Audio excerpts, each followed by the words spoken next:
सलाम। आइए हम अपनी इबादत को शुरू करते हैं। खुदा बाप, खुदा बेटे, खुदा पाक रूह के नाम में आमीन। परमेश्वर के वचन में लिखा है ज़बूर 119 उसकी 65 आयत में, हे यहोवा, तूने अपने वचन के अनुसार अपने दास के संग भलाई की है। मुझे बड़ी विवेक, शक्ति और ज्ञान दे, क्योंकि मैंने तेरी आज्ञाओं का विश्वास किया है। परमेश्वर के वचन के सुने जाने पर अपनी आशीष हमें बख्शे, आमीन। आइए हम परमेश्वर की महिमा के लिए गीत गाएंगे। 579 नंबर गीत, सारे सृष्टि के मालिक तुम ही हो, सारे सृष्टि के रक्षक तुम ही हो। परमेश्वर की महिमा के लिए गीत गाएंगे।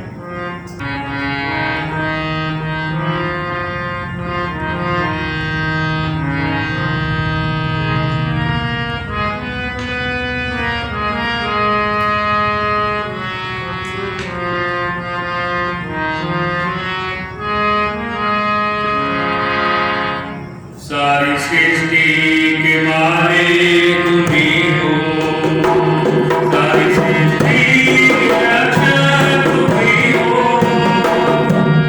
करते हैं तुझको सागर बना, गाते हैं तेरे गुणगान।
सर्वज्ञानी, सर्वशक्तिमान, अति दयालु परमेश्वर, आकाश और जमीन के खालिक और मालिक, अब्राहम, इसहाक और याकूब के परमेश्वर, धन्यवाद धन्यवाद धन्यवाद उन आशीषों के लिए जो आप हमें देते हैं। धन्यवाद करते हैं खुदावंद क्राइस्ट चर्च के तमाम कलीसिया के लिए, हर एक हमारे अजीज भाई बहन के लिए, बुजुर्ग बच्चे के लिए आपने सबको सुरक्षित रखा, अपने बना में रखा। हम आपके शुक्रगुजार हैं और हमारा विश्वास है खुदावंद ये खुदावंद आपका अनुग्रह है, आपका फजल सब लोग पर बना हुआ है। इस समय प्रभु जी संपूर्ण विश्वासियों के लिए, पूरी दुनिया में जो रहते हैं खुदावंद, उनके लिए दुआ करते हैं। जब ये कठिन समय खुदावंद चल रहा है, पवित्र बाइबल में आपके वचनों से हमें शिक्षा मिलती है कि खुदावंद घोर कठिनाइयों में से भी खुदावंद आप हमें बचा लेते हैं। प्रभु जी आपने खुदावन बड़े बड़े चमत्कार किए, अपने लोगों की अगुवाई की खुदावन, खतरनाक हादसों से, बीमारियों से, शैतानी हमलों से उन्हें बचाया खुदावन। जब पूर्ण विश्वासियों का खुदावन ईमान आपके बच्चों की ओर लगा हुआ खुदावन, सब लोग प्रभु जी इस समय निवेदन, प्रार्थना और विनती करते हैं कि ये कोरोना वायरस इस दुनिया से खत्म हो जाए खुदावन, और आपकी बनाई हुई कुदरत सृष्टि खुदावन जीत जाए, और सब लोग प्रभु जी पूर्णतया विश्वास और ईमान में होते हुए अपना जीवन बिताएं और हमेशा आपको धन्यवाद दें खुदावन। दुआ करते हैं उन बीमारों के लिए भी खुदावन जो इस समय बीमार चल रहे हैं। दुनिया के सबसे बड़े डॉक्टर आप हैं खुदावन। हमारा विश्वास किसी इंसानी डॉक्टर पर नहीं बल्कि खुदावन आप पर है। आप अति करुणामय दयालु परमेश्वर है खुदावन। जितने भी बीमार हैं खुदावन उन सबको प्रभु जी चंगा करना, ताकि वो सलामत और तंदुरुस्त होकर अपने घरों को लौटे और सारी महिमा, आदर और जलाल आपके पवित्र नाम को मिले खुदावन। दुआ करते हैं सब जवान बच्चों के लिए, छोटे बच्चों के लिए जिनकी ऑनलाइन क्लासेस चलती हैं, इन सबको बताए से बरकत देना, अनुग्रह में इन्हें बढ़ाना खुदावन, ताकि बच्चे सेहतमंद रहें, तंदुरुस्त रहें और अपने जीवन और गुणों के द्वारा हमेशा आपकी स्तुति और आराधना करें खुदावन। इस समय प्रभु जी प्रार्थना करते इस इबादत के लिए, जो भी गीत भजन हम गाते हैं हमें आत्मिक आनंद मिलता है, जो कलाम सुना जाए आपकी ओर से और हम सब के लिए बहुतायत से आशीष लाने वाला हो सके। इबादत के सारे समय को आपके हाथों में देते हैं और प्रार्थना आपके प्रिय पुत्र यीशु मसीह के नाम से मांगते हैं, आमीन। आइए हम खड़े होकर खुदावन की पवित्र इंजील में से पढ़ेंगे। संत मत्ती रचित सुसमाचार उसका 13वां अध्याय और उसकी 44 आयत से लेकर उसकी 52 आयत तक। ऐ यीशु मसीह तेरा जलाल, आमीन। परमेश्वर के पवित्र वचन में लिखा है, स्वर्ग का राज्य खेत में छिपे हुए धन के समान है, जिसे किसी मनुष्य ने पाया और छिपा दिया और मारे अनंत में जाकर अपना सब कुछ बेच दिया और उस खेत को मोल ले लिया। फिर स्वर्ग का राज्य एक व्यापारी के समान है जो अच्छे मोतियों की खोज में था।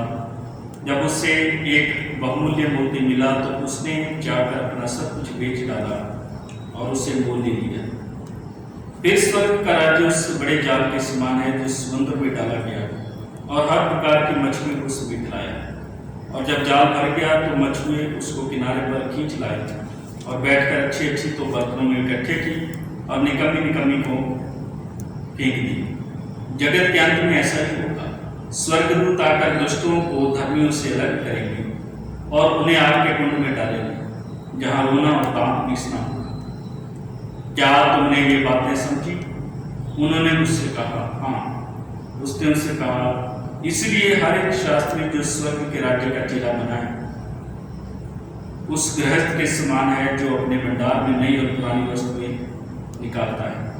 परमेश्वर के जीवित कलाम के सुने जाने पर अपनी आशीष हमें बख्शे, आमीन। दयालु अनुग्रहकारी खुदावंत, जो कलाम पढ़ा गया, सुना गया, इसको समझने के लिए हमें मन, बुद्धि और प्रकाश देना, ताकि ये वचन हमारे जीवनों में घर कर जाए और 60 नहीं 100 नहीं हजारों गुना फल लेके आने वाला हो सके। खुदावंत यीशु मसीह के नाम से मांगते हैं, आमीन।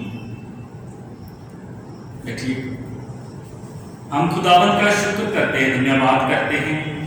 सबसे पहले मैं परमेश्वर का धन्यवाद करता हूँ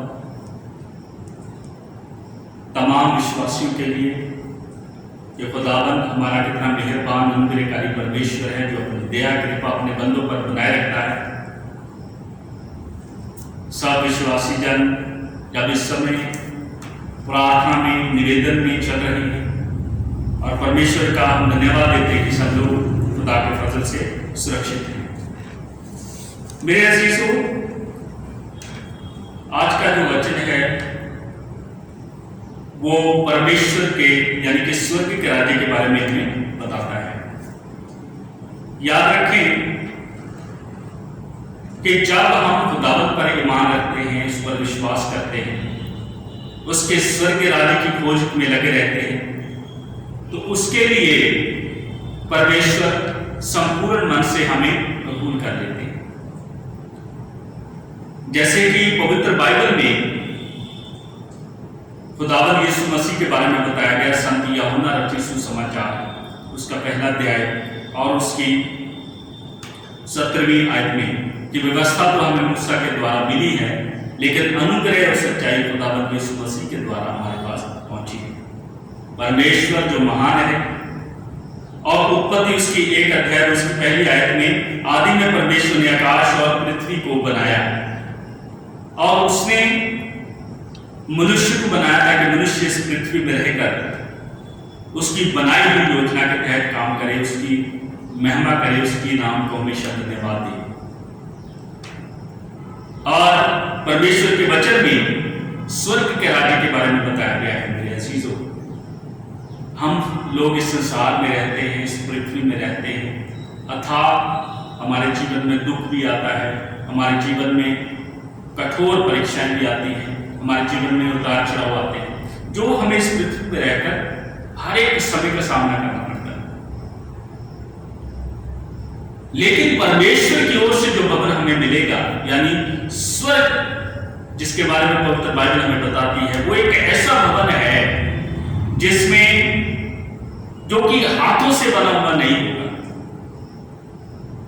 और उसमें जिस तरह हम इस धरती में रहकर यथार्थ दुख भोग करते हैं, हमारे जीवन में संकट आते हैं, परेशानियां आती हैं, दिक्कतें आती हैं, वैसा वहां पर नहीं होगा, और वो चिरस्थायी होगा।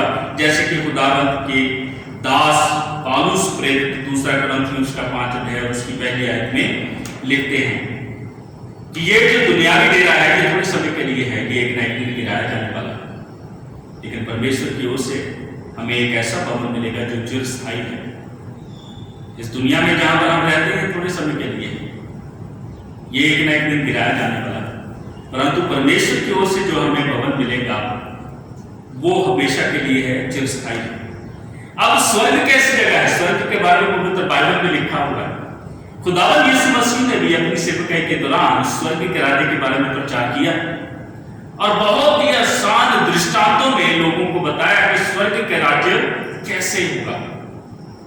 अगर आसान भाषा की अगर हम बात करें तो हम सिंपल शब्दों में देखें कि स्वर्ग कैसा होगा। इस वक्त स्वर्ग में कौन रहता है?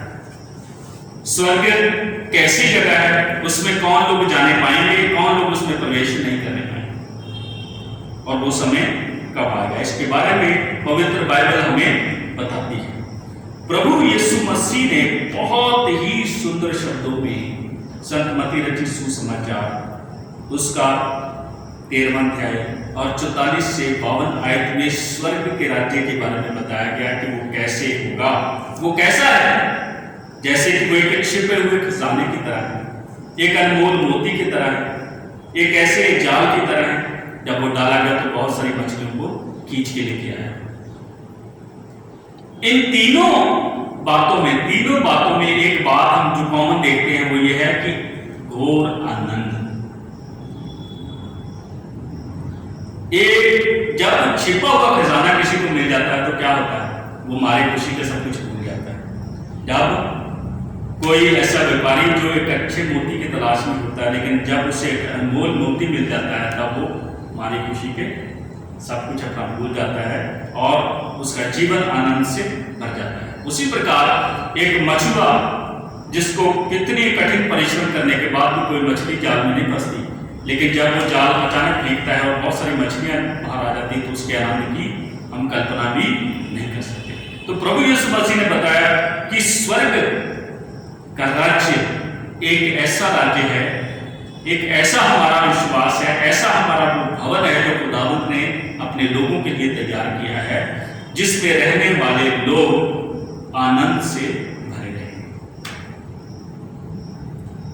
अब पहली बात जिस पर हम आज मनन करेंगे, स्वर्ग जो है वो प्रभु परमेश्वर का निवास स्थान है। स्वर्ग प्रभु परमेश्वर का निवास स्थान है। पवित्र बाइबल बहुत सारी आयतें हैं जहां पर स्वर्ग प्रभु को संबोधित किया गया है। अगर हम संत मत्ती रचित सुसमाचार उसका 6 बाब और उसकी 9 आयत में देखें तो वहां पर लिखा हुआ है, हमारे पिता तू जो स्वर्ग में है। और उसी तरह ही यशायाह नबी की पुस्तक उसका 57 अध्याय उसकी 15 आयत में लिखा है, मैं ऊंचे पर्वत और पवित्र स्थान में निवास करता हूं। और उसी तरह जो आयतें हमने पढ़ी हैं संत मत्ती रचित सुसमाचार उसका 13वां अध्याय 44 से 47 आयत में भी स्वर्ग के राज्य के बारे में बताया गया है कि किस प्रकार परमेश्वर हमें उस राज्य के अधिकारी होने के लिए हमें बताते हैं कि हम उसकी आज्ञाओं का पालन करके उस राज्य के अधिकारी हो सकते हैं। दूसरी बात, स्वर्ग एक सुखी स्थान है। जैसे कि मैंने आपको बताया, प्रभु के दास पौलुस ने भी अपनी पत्रियों में इस बात का जिक्र किया है। अगर हम फिलिपियों की पत्री उसका 3 अध्याय उसकी 4 से 11 आयत में पढ़े, आप अपने घर में जाकर पढ़ सकते हैं कि प्रभु के दास पौलुस बताते हैं कि किस प्रकार वो कहता है कि मैं फरीसी होकर, इब्रानी होकर, व्यवस्था के अनुसार मसीही लोगों को सताने वाला भी होकर, लेकिन परमेश्वर के अनुग्रह में वो सारे दुखों को सहन करता हुआ परमेश्वर की इस सेवा को एक आनंद और गौरव की बात समझता है। वो कहता है कि ये मेरे लिए आनंद की बात है कि मैं प्रभु की खिदमत करता हूं। आज मेरे लिए ये दुख का समय है, कठोर समय चल रहा है, बहुत सारे चैलेंजेस का सामना मुझे करना पड़ता है, लेकिन मुझे ये विश्वास है कि मेरा ये जो दुनियावी डेरा ये थोड़े समय के लिए है, परमेश्वर के घर में मैं निवास करूंगा। और उसके लिए प्रभु का दास पौलुस कहता है कि मैं आनंदित होकर प्रभु का सुसमाचार सुनाता हूं। इसलिए वो कहता है कि प्रभु में सदा आनंदित रहो। इसके अलावा अगर हम देखें तो मेरे अजीजों, स्वर्ग एक ऐसा सुखी स्थान है कि परमेश्वर हमारे जीवन के सारे दुखों को वहां पर खत्म कर देगा। वहां पर कोई भी दुख नहीं होगा, वहां पर किसी तरह का कोई आंखों से आंसू भी नहीं टपकेगा। अगर हम प्रकाशित वाक्य उसका 7 अध्याय उसकी 17 आयत में देखें तो परमेश्वर ने अपने वचन में कहा कि परमेश्वर उनकी आंखों से सब आंसू पोंछ डालेगा। और प्रकाशित वाक्य 21 अध्याय उसकी 4 आयत में लिखा है कि उसके बाद ना मृत्यु रहेगी, ना शोक होगा, ना विलाप होगा, ना ही पीड़ा रहेगी। और आगे लिखा है 22 अध्याय उसके 3 से 5 में कि ना वहां पर रात होगी और उन्हें दीपक और सूर्य का उजाला का प्रयोजन ना होगा, प्रभु उन्हें उजाला देगा। तो वहां स्वर्ग एक ऐसी जगह है जहां पर किसी प्रकार का कोई दुख नहीं होगा, परमेश्वर का उजाला ही वहां पर काफी होगा। ना वहां पर कोई दुख होगा, ना वहां पर मृत्यु होगी, ना वहां पर कोई शोक होगा, ना ही कोई पीड़ा होगी। ऐसा वो सुखी स्थान। आज संपूर्ण दुनिया में सबकी आशाएं उस स्वर्ग के राज्य की ओर है कि वो समय आने वाला है जब परमेश्वर अपने बंदों का न्याय करेगा और जो लोग अंत के समय तक खुदावंत में स्थिर बने रहेंगे, परमेश्वर उस स्वर्ग के राज्य का उन्हें अधिकारी बनाएगा। स्वर्ग में निवासी कौन होंगे, ये भी एक कई बार हमारे जीवन में भी सवाल आता है। परमेश्वर का पवित्र कलाम इसके बारे में भी हमें बताता है। सबसे पहली बात जो मैंने पहले भी बताया, संत मत्ती रचित सुसमाचार उसका 6 अध्याय 9 आयत में कि पिता परमेश्वर वहां पर रहते हैं और परमेश्वर के लोग, परमेश्वर के दास, परमेश्वर के नबी, परमेश्वर के विश्वासी, उस पर सदा ईमान रखने वाले लोग उस स्वर्ग के निवासी होंगे। जैसे अगर उत्पत्ति की पुस्तक उसका 5 अध्याय उसकी 24 आयत में अगर हम देखें तो हनोक और एलिया परमेश्वर के पास उठा लिए गए और उस परमेश्वर के कदमों में हमेशा हाजिर रहते हैं। इसके अलावा पवित्र बाइबल ये भी बताती है कि कौन लोग होंगे जो स्वर्ग के राज्य के अधिकारी नहीं होंगे। मेरे अजीजों, सबसे पहले शैतान जो सारी दुनिया का भरमाने वाला है, वो स्वर्ग के राज्य का अधिकारी नहीं होगा, ना ही कभी उसमें प्रवेश करने पाएगा, क्योंकि पवित्र कलाम में प्रकाशित वाक्य उसका 20 अध्याय उसकी 10 आयत में इसका जिक्र है। संत लूका रचित सुसमाचार उसका 12वां अध्याय 33 आयत में चोर भी कभी वहां पर नहीं प्रवेश करने पाएंगे, ना ही मूर्ति पूजक, ना ही डरपोक, ना ही अविश्वासी, और ना ही घिनौने और हत्यारे और व्यभिचारी कभी वहां पर प्रवेश करने पाएंगे। हम परमेश्वर का धन्यवाद देते हैं। पवित्र बाइबल हमारे जीवन के बारे में, आने वाले समय के बारे में हमें बताती है। आज हम खुदावंद पर ईमान रखते हैं, उसकी इबादत करते हैं। खुदा का कलाम हमें बताता है कि हम किस जगह पर खड़े हैं। आज हमें ये सोचना है कि वो स्वर्ग का राज्य मेरे और आपके बिल्कुल निकट है। क्या मैं कितना का तैयार हूं स्वर्ग के राज्य में प्रवेश करने के लिए? क्या मैंने तैयारी की है? क्योंकि खुदावंद का कलाम है वो हमेशा के लिए, वो नहीं कभी बदलता और वो समय निकट है। पर पवित्र बाइबल का एक एक वचन जो है वो सच होता है।